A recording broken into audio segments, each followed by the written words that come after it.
सत्संग से सोधी आवे, नहीं जीव 84 में जावे। सत्संग से सोधी आवे, नहीं जीव 84 में जावे। अब मेटो द्वेष और राग, हो राग या उम्र बतेरी जाली। अब मेटो द्वेष और राग, हो राग या उम्र बतेरी आप देखते हो पीछे से एक श्रद्धालु सत्संग से जा रहे थे, सच्चा सौदा सिरसा वाले के पेपर में आई थी, और उसके 6 सदस्य यानी टोटल कुल के कुल सारे मर गए एक्सीडेंट में, एक बुढ़ा बच गया। और हम कई जगह देखते हैं, जैसे एक बार भूकंप आया था गुजरात के अंदर, और सभी व्यक्ति 26 जनवरी यानी गणतंत्र दिवस भारत का मनाने के लिए तैयार थे। सन 2000 की बात है, 26 जनवरी की। ऐसा भयंकर भूकंप आया, 26 जनवरी की छुट्टी थी, कर्मचारी अधिकारी सब अपने घरों पर टेलीविज़न के सामने बैठे थे कि आज अपने गणतंत्र दिवस की झांकी देखेंगे। ऐसा भयंकर भूकंप आया, जिन मकानों को, कोठियों को, संपत्ति को बनाने में सारा जीवन न्यौछावर कर दिया, उन्हीं कोठियों के नीचे दबके पूरे के पूरे परिवार नष्ट हो गए। पुण्यात्माओं, इस काल ने आप और हमारे ऊपर इतना प्रेशर डाल रखा है, तीनों गुणों का, 3 इंजेक्शन लगा रखे हमारे, ये लगे ही रहते हैं, इनका प्रभाव हमारे ऊपर बना ही रहता है कंटिन्यूसली। तो उसके कारण हम इतने प्रभावित हैं कि हम अपने उद्देश्य को ही भूल चुके हैं।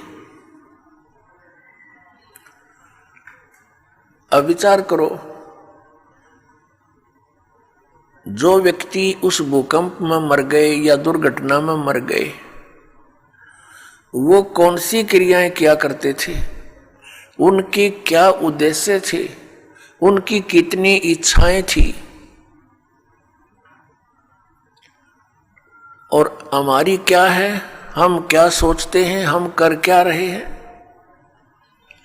एक भक्त बता रहा था कि मेरी मम्मी बात न्योत कर आई थी, 5 लड़कियां थी, जिनमें से 3 का विवाह इकट्ठा ही था। 3 बेटियों का विवाह हो तो उस समय इस मनुष्य के माइंड की नीडल या सुई 100 से नीचे नहीं रहती। कभी उधर सोचा ये करूँगा, वो करूँगा, चिंता ये बनाई रखी है, हमारे साथ इसने लगाई रखा है। बस की बात नहीं, हमारी परंपराएं ऐसी बन गई जो हमें केवल दुख ही देती हैं, सुख नहीं देती। विवाह के अंदर भात न्योत का आना, फिर एक विवाह फिर उन भाइयों का शुरू हो जाता है, एक बहन का शुरू हो रहा है। तो इस तरह हम अपनी परंपराओं को, रीतियों को गलत बनाकर भी 90% दुखी हैं।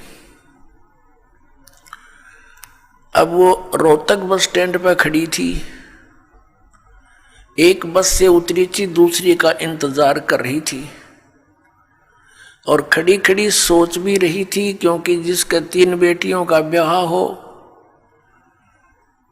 जो अनुपदेशी है, हमारे भगत तो अब इस बीमारी और बुराई से कति दूर हो जाएंगे। ज्ञान से होंगे, कोई प्रतिबंध से नहीं होती ये बातें। बच्चों का विवाह भगवान ने कर रखा होता है, या हमारी भूल है बाद में जो ड्रामाबाजी, नाचा कूदी, डीजे बजाना, फंड करना, ये कोरी बकवाद है। ये इस विवाह के समय में, इतने पुण्य संयोग के समय में ऐसे बकवाद नहीं करनी चाहिए। कोई घूटी ला रहा है, कोई नाचे कूदे, ये कोई बात हुई? ब्याह किससे का नाचे कोई, ये कोई सांग होया, कोई अकल हुई? लाडू कोई खावे और कूदे कोई, बता कोई बात है यार? तो इस तरह की हम अज्ञान से अपने ऊपर एक न्यारा वजन और रखे बैठे हैं, ये भी हटाना, हमने बिल्कुल हटाना पड़ेगा। भक्ति तभी चलेगी, भगत तभी बनेंगे। अब वो पता नहीं क्या क्या विचार कर रही थी, वहां ऐसे करूंगी, ऐसा करूंगी, वो ऐसा लाना है, वो फलाना ऐसा करना है, लड़की के कपड़े बनवाने हैं, यानी सौ चिंताएं होती है। वहां पिलर के साथ खड़ी खड़ी ऐसे ही चिंतन कर रही थी, कहीं और घूम रही थी, खड़ी थी वहीं पर। एक ड्राइवर ने बस बैक करके सेट करनी थी अपने स्थान पे, कंडक्टर लग गया खुले पैसे देन, किसी के बकाया थे वो बकाया पैसे। ड्राइवर ने सोची तू लाग फटाफट बस को, उसने बस बैक करी, वह ज्यादा टेढ़ी होकर पिलर की सीधी होगी, उसने दिखा नहीं दूसरी साइड में, वह पीछे जाके, और उस बहन ने भी ध्यान नहीं, क्योंकि वो तो सोच विचार में बड़ी थी, उसकी छाती पर आकर लगी बस पाछे तर पीछे पिलर का सारा खड़िए थी, वह वहीं पर आध घंटे में तड़प कर मर गई। अब वो ब्याह भी रह गया, और जो इधर उधर की जो एक सेकंड का चैन नहीं था, अब वो कहाँ गई? तो पुण्यात्माओं, हम कति बालक हैं, हमें डर नहीं रहा, हमें याद नहीं रहा वो जाने का समय, और जब तक हमें यहां से जाने का समय याद नहीं रहेगा, हम भक्त नहीं बन सकते, हम बुराई से बच नहीं सकते। अब आज कोई नाच रहा है, कूद रहा है, एक समाचार पत्र के अंदर देखा, पढ़ा, उसमें क्या लिखा था कि विवाह था और पहले दिन वो डीजे मंगाकर नाच रहे थे, बहन भी, सब दूसरे भाई रिश्तेदार डांस कर रहे डीजे के ऊपर, वो भी समाचार पत्र में। और अगले दिन वो दुल्हा जो विवाह करने चला था, कार एक्सीडेंट हो गया ट्रेले के साथ में, जितने सदस्य उसके साथ बैठे थे व्यक्ति वो सारे मर गए, वो भी मर गया। अगले दिन वो टक्कर मार रहे हैं, रो रहे हैं, बालों को पाड़ रहे हैं जो कल नाच रहे थे। अब बजा लो डीजे यहाँ पर। कहते हैं नानक साहिब जी कहते हैं कि ना जाने काल की कर डारे, और किस विध ढल जा पासावे, और जिन्हां ते सिर ते मौत खुड़क दी, उन्हां नूं केड़ा हासावे। आदरणीय नानक साहिब जी से किसी ने पूछा कि हे महात्मा जी, आप कभी भी खुश नजर नहीं आते, ना कोई त्योहार और तीज मनाते। तब उन्होंने कहा था भाई ना जाने यहां क्या बिजली गिर जा एक पल में, और हमने तो अपनी मौत दिखाई देती है, इसलिए रुचि नहीं बनती इन नाचन और गावन में, यहाँ की नकली खुशी मनावन में कति दिल नहीं मानता। ना जाने काल की कर डारे, किस विध ढल जा पासावे, और जिन आते सिरते मौत खुड़क दी, उन्हां केड़ा हासावे। फिर उनसे पूछा क्या आप कभी प्रसन्न नहीं होते, ऐसे कैसे जी रहे हो? तब उन्होंने बताया कि मैं प्रसन्न होता हूँ, साध मिले साढ़े शादी होंदी, विछड़ जा दिलगिरी वे, अख दे नानक सुनो जिहाना, ये मुश्किल हाल फकीरी वे। नानक साहिब जी कह रहे हैं कि जब मेरे भक्त, मेरी साध संगत यहाँ आती है सत्संग श्रवण करने के लिए, तो मेरी खुशी का कोई ठिकाना नहीं हो रहता। वो हमारे साथी है, वो हमारी खुशी है।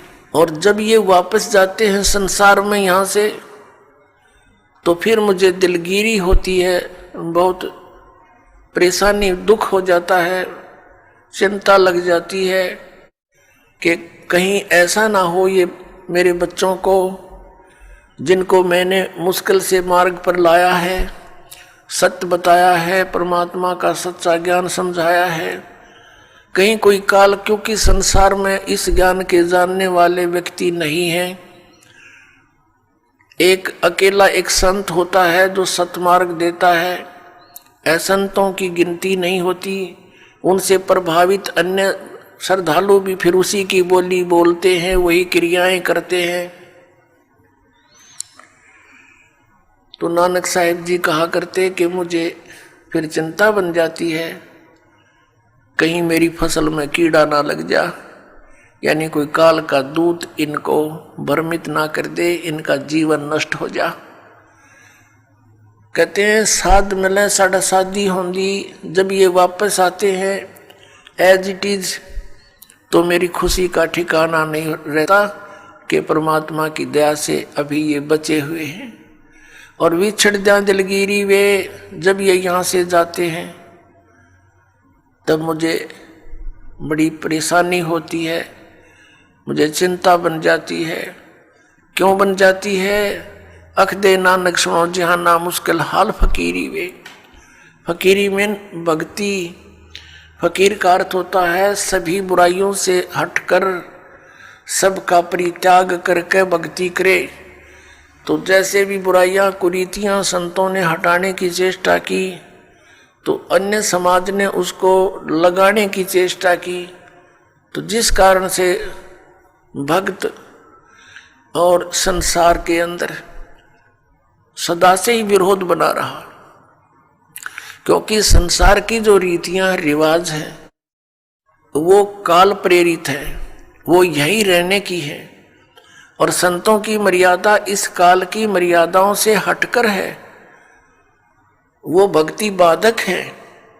इसलिए अन्य समाज के लोग कहते हैं देखो इन्होंने तो माता धोकनी भी छोड़ दी, इन्होंने तो बाबा श्याम जी भी नहीं पूज रहे हैं, ये तो ऐसे भी नहीं कर रहे हैं, ये तो दिवाली भी नहीं मना रहे हैं, ये कैसे हो गए हैं, इन तो बट्ठा बैठा दिया। एक भक्त बतावा था, कहने लगा जी आज 10 वर्ष हो गए हमने कोई त्योहार नहीं मना लिया। नाम लिया था उसने उस दिन, फिर वो अपने दुख गिनावा था। कह रहा था जी हमने 10 वर्ष हो गए हमारा त्योहार नहीं मन लिया, ना होली ना दिवाली ना तीज ना कोई अन्य। क्या कारण? कि हमारा परिवार है, कभी तो हमारे घर में कोई खुद जवान भाई की मृत्यु हो जाती है, 1 वर्ष उसकी चिंता पूरी होती है, तब तक दूसरा कोई रिश्तेदार निकट में, जैसे बहन का पति मर गया, फिर त्योहार मने नहीं, फिर कोई बिल्कुल साथ में का केताऊ का मर गया जवान, फिर ऐसे फिर लड़का मर गया। 10 वर्ष हो गए हमने त्योहार नहीं बनाया।